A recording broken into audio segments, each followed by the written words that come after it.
What is adequate housing? According to the United Nations, there are 5 elements of adequate housing. The first is security of tenure. This means that people have legal guarantee that they will not, unless absolutely necessary under the law, be forced to leave their home and land. The key is that people can live without fear of being evicted at any time. The second is availability of services, facilities, and infrastructure. To have adequate housing, there must be access to basic services, such as clean water, so that people can drink, cook, and wash, as well as have sanitation, waste collection services, energy for cooking, heating, and lighting, and roads. Under this picture, it is written, a family sits in front of a temporary shelter at a Rohingya refugee camp, while Myanmar's government embarks on a national census in Sittwe. At least 20,000 people in displacement camps around Sittwe will run out of drinking water within 10 days, while food stocks will run out within 2 weeks. If any of the aforementioned things are not present, then the right to adequate housing is being violated. Next is accessibility.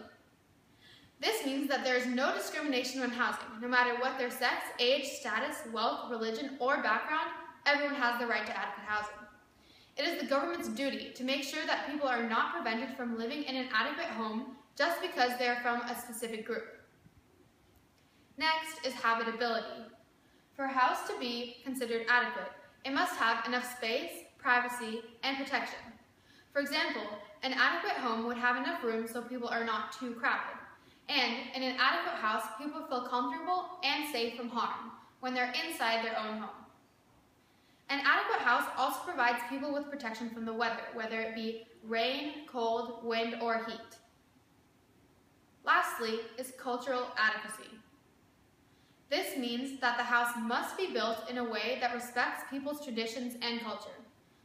For many Burmese ethnic minorities, they prefer to be surrounded by forest in traditional, close-together houses.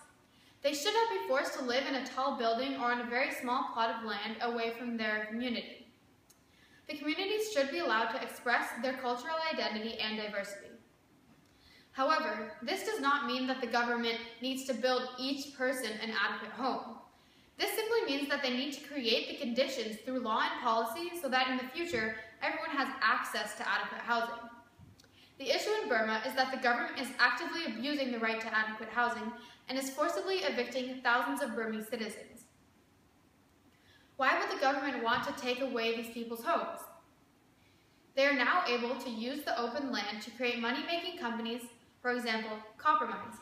This money goes toward the top mandapa, or the Burmese army, to continue funding for more weapons. To understand the reasoning behind the violation of this human right, it is important to know a brief history of the Burmese government. The country is divided into 14 different states and divisions with dozens of major ethnic nationality communities, which each with their own customary and social practices, and altogether 100 different languages are spoken. Burma won their independence on the 4th of January in 1948, and this was followed by a period of widespread insurgency and chaos. By the 1950s, the Tatmadaw had managed to take control and Burma became military ruled. A leader named Ne Win tried to turn Burma into a socialist country, but in reality turned it into a third world poverty-stricken place. The government has made no real effort to address this issue in the past. What is the actual issue that is taking place? The right to adequate housing is a basic human right that is necessary for people to live happy and healthy lives. Burma is facing a housing, land, and property, or HLP, rights crisis with so many of its citizens left as refugees. The cause for displaced persons ranges from natural disaster to the Burmese military's counterinsurgency tactics and their policy of military self-sufficiency to developmental projects. This amounts in massive displacement, and these affected areas are mainly populated by nationality communities. Thousands of Burmese citizens are left with no land, no home, and nowhere to go. They are forced into relocation villages by the Burmese army. A 47-year-old farmer described his village. We had a bamboo house at Plalai High relocation site, but it was difficult to get enough good bamboo because we were not allowed out of the site. The Burmese army gave us 2 pots for cooking, but the rest of our household goods we had to find for ourselves. We had to sell our rice and betel nut crops, which was very difficult. Our family struggled to support ourselves. All the time, the Burmese army took porters and watchmen, and they stole our few possessions. Their living conditions were unimaginable, and this man's right to a home and adequate living was stripped away from him, and the criminals that did this were not persecuted. The opposition of Burma Lawyers' Council in Burma today says, "The only law is what the generals from day to day decide it to be." It is clear that the Tatmadaw has no sympathy towards the Burmese people and are not planning on taking any action towards fixing the HLP rights issues. Throughout history, the Burmese government and Tatmadaw have repeatedly said, "This land is ours and we are able to do whatever we want with it." Today, there is basically no such thing as private property, and poorly written land ownership records show involuntary relocation of people and their families by the government. The law simply does not allow private ownership of land, and the land, according to the government, is supposed to be used productively. It is said under international law that forced eviction is the permanent or temporary removal against their will of individuals, families, and/or communities from their homes and/or land which they occupy without the provision of and access to appropriate forms of legal or other protection, and that forced evictions are always illegal. To this day, the government is still forcefully taking away people's homes, and there are many ways in which one nation could go about to resolve this issue of inadequate housing. This includes restitution, compensation, and acceptance/education. Education is key in resolving most of the issues and getting the world's whole opinion on what to do. It is imperative that as many people as possible know about the violation of this right and how it has left thousands of people homeless and starving. The more people that know, the more that can help. And it is vital for the government and army to accept what they were doing is wrong and to educate them on what to do.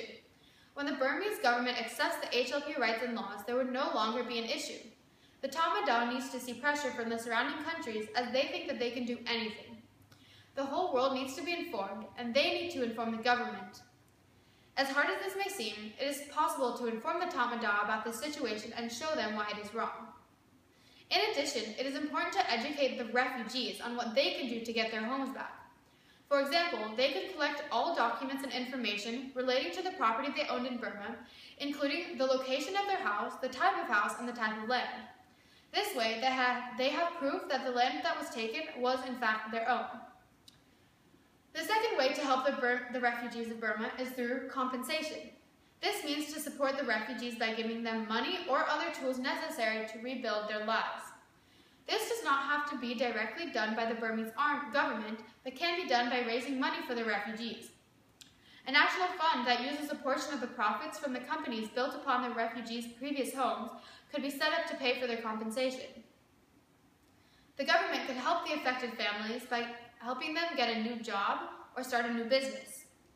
They could share profits of developmental projects. Overall, they need to make sure that the adequate standard of living is upheld. Lastly, the government can help better this situation through restitution.